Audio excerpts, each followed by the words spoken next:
ஒரு எழுத்து ஒரு உலகத்தை மாற்றுமா?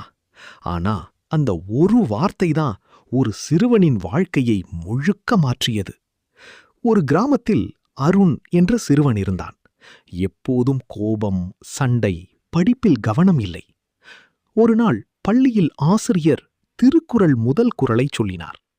அகர முதல எழுத்தெல்லாம் ஆதி பகவன் முதற்றே உலகு. அருண் குழப்பமாக கேட்டான், இதுக்கு என்ன அர்த்தம் சார்?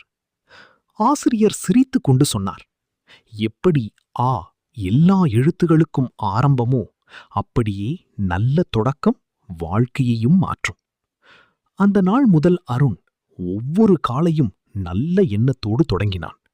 கோபத்தை விட்டான், அம்மாவுக்கு உதவினான், படிப்பிலும் முதல் மாணவனாக மாறினான். பல வருடங்களுக்குப் பிறகு அதே அருண் ஒரு பெரிய ஆசிரியராக நின்று சொன்னான், ஒரு நல்ல தொடக்கம் வாழ்க்கையையே மாற்றிடும்.